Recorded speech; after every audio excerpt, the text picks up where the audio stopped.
Hi, it's Nick from the Run Testers, and this is our review of the Puma Deviate Nitro Elite.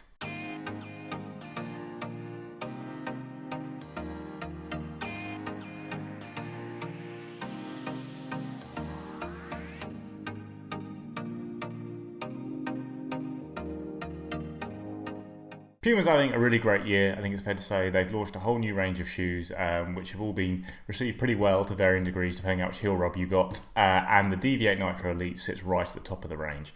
This is the pure thoroughbred carbon plate racing shoe within the line.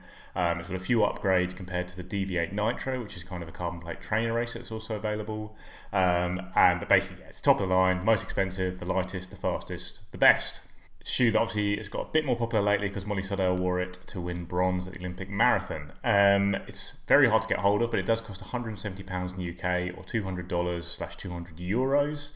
It has a 36mm stack, which obviously isn't right up to that 40mm limit, but it's still pretty high, but actually feels and looks a little bit lower than that when you actually look at the shoe, and it's got a 8mm drop from heel to toe. It's a really light shoe. It weighs 201 grams in my UK size 9. That's 7.1 ounces, probably a bit more because I've got a bit of mud on it right now. Up top, you've got a very lightweight monomesh upper. It's a see-through job. It's reasonably stiff. It holds off the toes quite well, but it does provide a good lockdown fit. I found there's a little bit of padding around the heel area here, but not much, and the tongue itself is kind of paper thin. It's it's very stripped back as you'd expect for a racing shoe, although the laces themselves are quite substantial.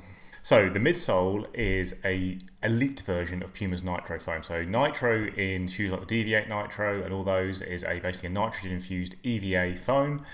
In the Nitro Elite, it's a PEBA foam that they've nitrogen infused. Obviously, PEBA's the best stuff, it's fair to say, in a lot of shoes, like stuff that's used in Nike Zoom X, Saucony's Power Run PB. It's really nice foam. It's very lightweight. It's responsive. It's great stuff. And then you've got a full-length carbon plate, which is Puma's inner plate. It has a slight kind of fork at the front. You've got the kind of Nitro Elite above and below that plate.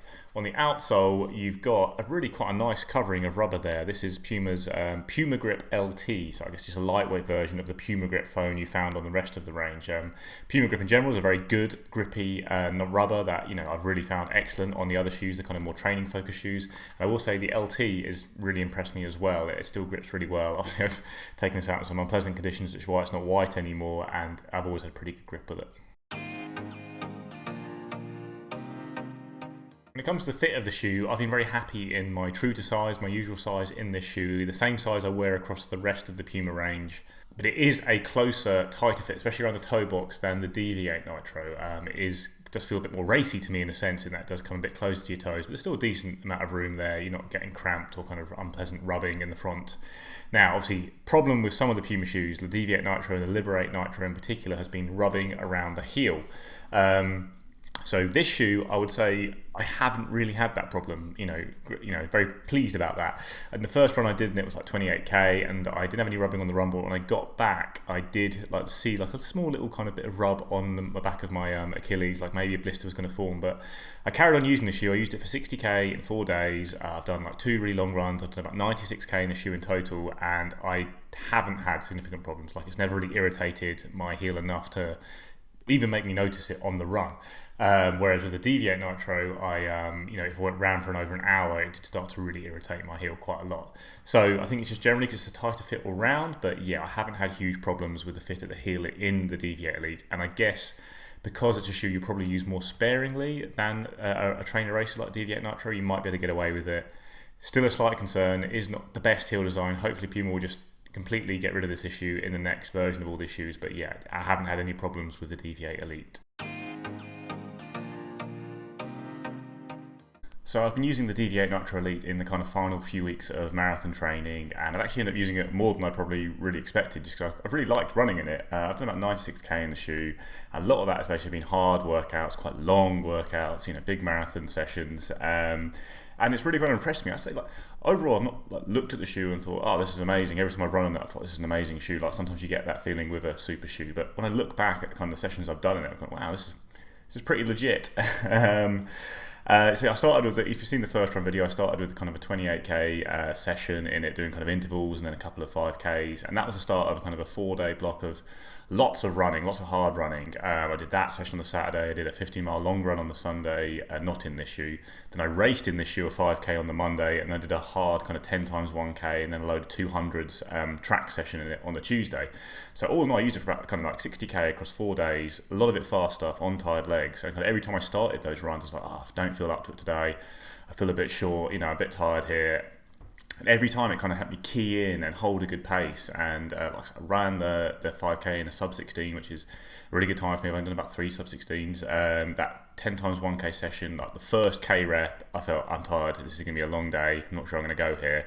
But every kind of rep, I kind of bounced back, ran it, felt quite good in it. And do think the shoe does produce that, essentially that super shoe magic of protecting your legs whilst providing kind of propulsion, just keeping you going really, and holding fast paces, which is exactly what you want when you're getting this kind of higher stack, the carbon plate. It does help you do all those things that you expect from shoes like the Vaporfly, the Metaspeed Sky, the RC Elite, all those shoes. It does it in a slightly kind of more natural feeling shoe. Like every time I do run this shoe, I don't feel like a big kind of exaggerated squish and bounce and all that kind of stuff. And it's not also a rocker of a shoe. It's not like a rolling, really smooth shoe like with the Endorphin Pro or the On Cloud Boom. It's kind of in between those, kind of those shoes and then things like the Vaporfly in terms of firmness. It's probably closest to the Metaspeed Sky.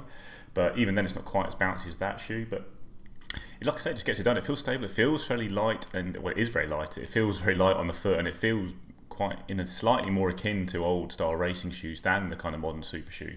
But it's definitely got the kind of key properties in it in terms of the plate and that really responsive, lovely foam. I've done a couple of long workouts. Like I said, the first run was about 28k. That track session was about 20k, and I did another 24k run. So I was meant to be doing a progression 24k. I actually stopped around 21k, and just because I didn't want to dig myself into a bit of a hole, I was feeling it a bit, and I was on kind of slightly slick ground. So I thought, ease off, not too long before the marathon. But I don't think I could really blame the shoe for that. It actually quite impressed me on that run because, like I say, I was on a disused railway line. It rained a bit. Ground wasn't entirely hard at all. It was some slippy spots, and even though this isn't the full Puma grip outsole, it did grip really well for me, I found, and I could still hold fast pace.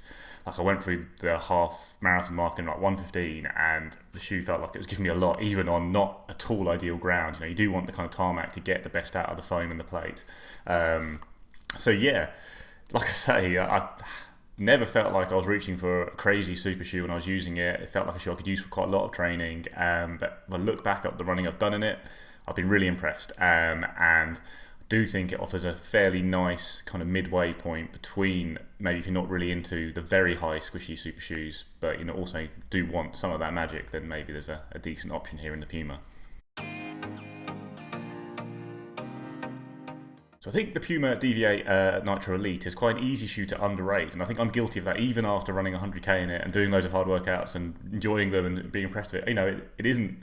It's Puma, it's a bit cheaper, it's hard to get hold of, there's not so much out there on it. It's helped, obviously, the publicity around Molly Seidel in the Olympic Marathon, and I think the shoe does deserve a fair bit of publicity. It's a really, really good shoe, and it's another great carbon option. I'm not going to come in and say that this is better than the Vaporfly. I don't think it's better than the Vaporfly. I don't think it's better than the Alphafly. I don't think it's better than the Asics Metaspeed Sky, and I think if I was going for a full marathon, I'd probably want the New Balance RC Elite on my foot. But, other than that, it's up there with the shoes I've tested. I haven't tested the Adios Pro, and that's probably quite an important shoe for this because they're quite close in price. That's one of the big features about this Puma, that it is £170, which is undercutting some carbon shoes considerably, like £100 cheaper than the Alphafly in some colourways. Also, it does seem to be occasionally available to use with coupon codes and stuff like that, which you can't do with lots of, often brands will exclude super shoes from those kind of deals. So there's a real bargain to be had here potentially if you can get it for even under 150, because it is a high performance shoe. There's no doubt about that. Like, it isn't as high and springy and responsive as some of those shoes, but it's pretty close, and it does it in a slightly more natural, lightweight package that doesn't necessarily make you feel like you're running in clown shoes, which some people do feel about the high stack super shoes. So yeah, it has a lot of appeal. I think whether it would go all the way for a full marathon for me, I'm not sure. Like in the past, 100% this would be a full marathon shoe, but now I've got options like the Alphafly available to me. I would use that shoe myself for a marathon. It's more cushioned. getting a bit more kind of protection from that while still having loads of pop. But you know, this is a fantastic shorter racing shoe, and 5k, 10k, half marathon, no problem at all. And I think a lot of people would love to use it for a marathon as well if they do want less stack, essentially. So all in all, another great shoe. Puma having a really good year. Haven't really had hill road problems with this, which is obviously really important. I think it's a shoe worth checking out if, like I say, you do want a shoe that falls kind of in between those high stack shoes and then the kind of firmer options. But you know, still want some super shoe magic, and it's really lightweight. It's a nice option to think about, especially if you can get it in a deal.